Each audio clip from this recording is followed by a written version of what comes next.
Nous allons essayer d'aborder un sujet important, la relation de couple. Vous savez, beaucoup de personnes, lorsqu'elles rencontrent une personne, un nouveau conjoint ou bien une nouvelle femme dans leur vie, ils ont tendance à précipiter les choses. La femme a tendance à les présenter à son nouveau copain, à sa famille, ses amis, et j'en passe. Et l'homme également, il a tendance à vouloir aller demander la main de cette nouvelle élue, donc rapidement, précipitamment, sans respecter certaines phases non, d'une relation. Et soudainement, la personne qui était heureuse, la personne qui était, je sais pas comment dire, dans l'euphorie de présenter sa nouvelle compagne comme étant, je sais pas, l'ange de l'amour, change de revers et change son point de vue par rapport à cette personne, disant qu'il s'est trompé. La personne qui lui convenait le plus devient la personne qu'elle ne voudra plus revoir. Toutes ces choses au fait. Donc tout ça c'est dû à quoi? C'est dû à la précipitation. Nous allons essayer de voir à travers cette vidéo, les amis, dans les étapes à suivre afin de ne pas tomber dans ce genre de choses. Après, qu'est-ce qui va se passer? Ce serait des problèmes dans le couple, peut-être même la séparation. Et pourtant, ces personnes pouvaient bien éviter. Alors, que faut-il faire? Quelles sont donc ces phases? Comment repérer une bonne personne pour épouser? Et à quel moment doit-on décider donc d'aller voir les parents? À quel moment doit-on décider d'officialiser les choses? C'est ce que nous allons voir dans cette vidéo. Mais avant cela, je te prie de partager massivement cette vidéo. N'oubliez pas également vous savez comment ça se passe. N'oubliez pas de le faire. Et si vous ne faites pas encore partie de notre communauté, n'hésitez pas à vous abonner.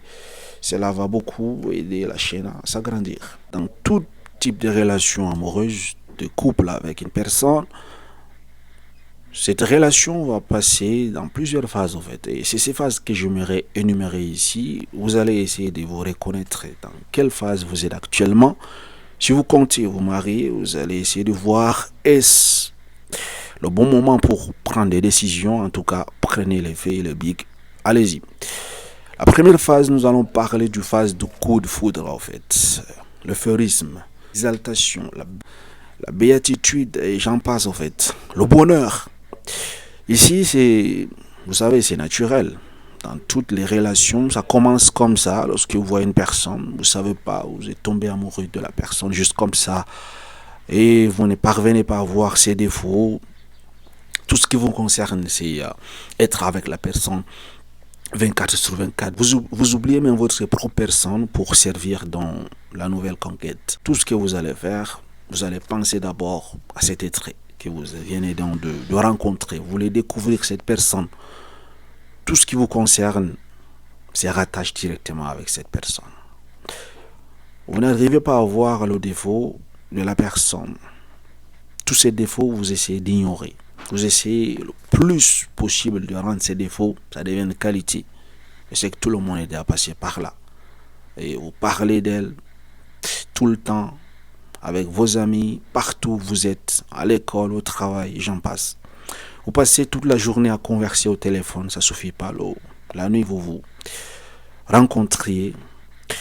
Vous passez toute la journée à chatter sur les réseaux sociaux. Passez des nuits blanches à causer. Dites des choses. Je ne peux pas vivre sans toi. Vous vivez à la lune de miel, en quelque sorte.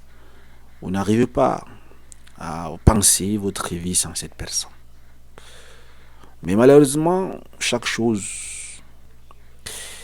dans ce bas monde est éphémère.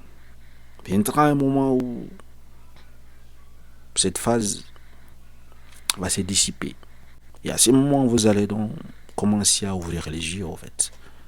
Et la plus grande erreur que les personnes font dans cette phase, c'est précipiter à aller rencontrer la famille de la fille ou bien la famille du garçon, s'est présentée officiellement alors que vous êtes dans la première phase. Vous ne savez pas ce que vous attend.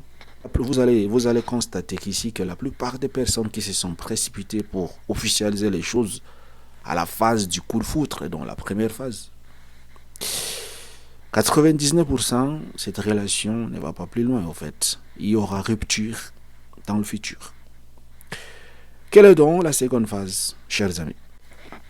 Viendra donc la phase de la déception, de la frustration, de l'éloignement. C'est-à-dire, c'est comme si vous étiez en train de dormir, vous vous réveillez. Ah, qu'est-ce qui m'a pris pour être dans la relation avec cette personne? Du coup, vous commencez à voir les défauts de la personne que vous ne voyiez pas auparavant, lorsque vous étiez dans l'euphorie, lorsque vous étiez dans le foot, dans le coup de foudre, lorsque vous étiez dans votre lune de miel. Vous commencez à voir les comportements de la personne, ça ne colle pas avec vous. Vous demandez, vous posez des questions. Mais est-ce réellement la personne qui m'avait abordé il y a de cela 6 mois? Est-ce réellement la fille que j'ai vue dernièrement il y a de cela 6 mois, 7 mois? Voilà. Puisque la première phase dure très souvent entre 1 an à 2 ans maximum. Donc, lorsque vous vous réveillerez, lorsque vous allez descendre sur la terre, parce qu'avant vous étiez sur les nuages, vous allez donc commencer à voir les défauts de la personne.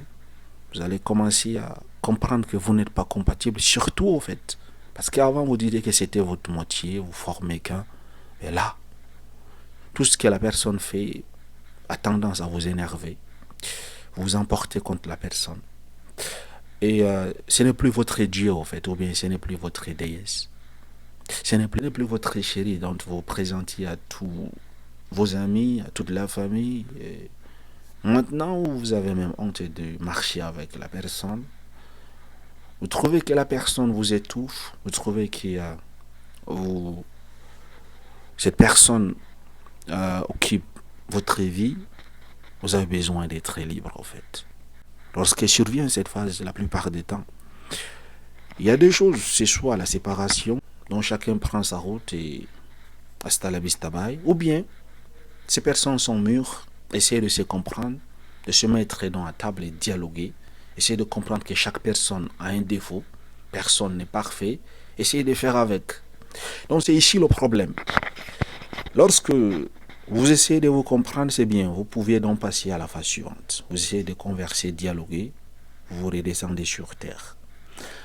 Mais cependant, lorsque vous essayez d'ignorer tout, vous faites comme si tout allait bien, c'est là alors que vous allez tomber dans l'autre phase également. Parce que la troisième phase, c'est ça soit une bonne chose, le résultat donc, du dialogue, de l'entente, de la compréhension, ou bien ça soit l'ignorance, ou faites, c'est pas la sourde oreille, parce que la personne, il est bien financièrement, il vous finance, il finance les études de vos petits frères, de vos petites sœurs, il donne de l'argent à votre maman, à votre papa, mais vous souffrez dans la relation, vous sentez que non, ça ne va pas en fait. Cette personne est orgueilleuse, cette personne ne vous respecte pas, mais à cause peut-être des choses du bas monde, vous fermez les yeux et puis vous continuez dans la relation.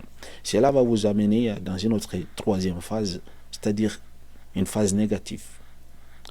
La phase donc qui va vous détruire. La troisième phase a deux volets. C'est soit vous vous êtes mis d'accord, vous avez grandi, vous êtes prêt à accepter les défauts, vous êtes prêt à grandir et à mettre tout pour l'intérêt de votre couple. Là, vous passez donc à la phase du rapprochement, de l'acceptation, à la phase dont vous allez fonder réellement votre couple. C'est à ce moment, les personnes qui sont douées d'intelligence, les personnes qui n'étaient pas précipitées, c'est à ce moment que vous allez donc officialiser les choses, voir comment présenter votre conjoint, votre compagnon, tous les amis, toute la famille, dont vous affichez avec la personne, peut-être et pourquoi pas vivre ensemble, et planifier le mariage.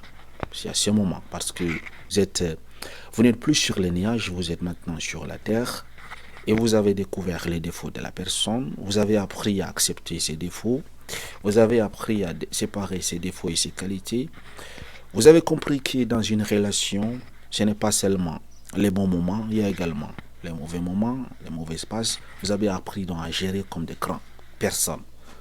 À ce moment, nous pouvons donc conclure que vous avez très bien réussi votre évaluation de la phase 2 qui vous a donné accès à la phase 3 qui est le rapprochement où vous entendiez et à ce moment vous pouvez donc planifier le projet du mariage.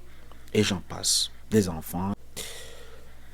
Par contre, l'autre volet de la phase 3 c'est le déni, le fait de voir que vous êtes dans le pétrin dans la phase 2, que vous ne pouvez pas vivre avec les défauts de cette personne, que ça ne peut pas marcher.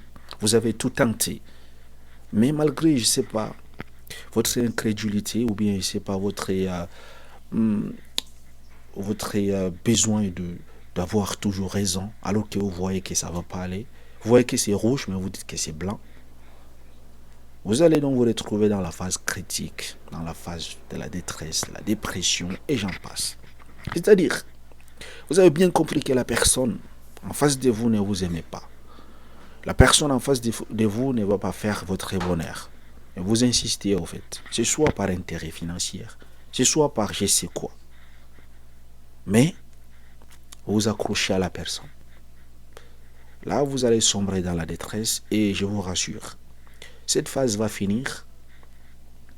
Vous allez vous séparer. Mais avant que vous vous sépariez, vous allez avoir des séquelles. C'est vous qui allez souffrir jusqu'à la fin de cette relation. Donc, beaucoup de personnes se retrouvent actuellement dans cette phase-là. Ces personnes savent que, sincèrement, ça ne va pas marcher, ça ne va pas aller, mais ces personnes s'accrochent. Le conseil que je peux vous donner avant même d'atterrir dans la phase 3, qui est le volet donc, de la détresse, le volet de la phase critique, je vous remarquez déjà à la phase 2 que ça ne va pas aller. Vous ne pouvez pas supporter les comportements, les défauts de la personne. Vous avez tout essayé, ça ne marche pas. Cassez-vous. Il n'est pas ou bien elle n'est pas la seule personne qui existe dans le monde. Cassez-vous et trouvez-vous une autre personne. Ce n'est pas une obligation de vivre avec cette personne. Ne soyez pas crédule, ne soyez pas bête. Votre santé mentale, votre épanouissement et meilleur est plus important que d'aller vivre le calvaire et l'enfer. Dans une relation que vous savez déjà que c'est perdu d'avance. Le plus important en résumé, c'est de ne pas se précipiter pour officialiser les choses. Observez dans quelle phase que vous vous trouvez actuellement. Voyez, si c'est la première phase, ne songez même pas à officialiser les choses. Laissez les choses évoluer. Vous arrivez à la deuxième phase, vous aurez donc deux résultats. Si soit vous conduirez à la phase de rapprochement et l'acceptation. À ce moment, vous pouvez donc décider d'officialiser les choses.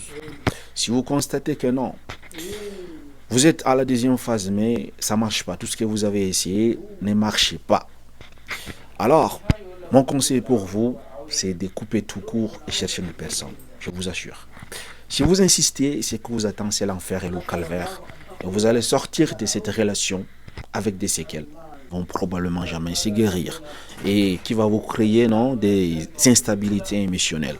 Et une femme ou bien un homme qui est instable émotionnel ne pourra plus jamais avoir une relation saine. Merci de m'avoir suivi. N'oubliez pas de partager la vidéo au maximum. Et également, abonnez-vous si vous n'êtes pas encore abonné à la chaîne. Dites-moi qu'en pensez-vous et dites-moi dans quelle phase vous vous trouvez actuellement.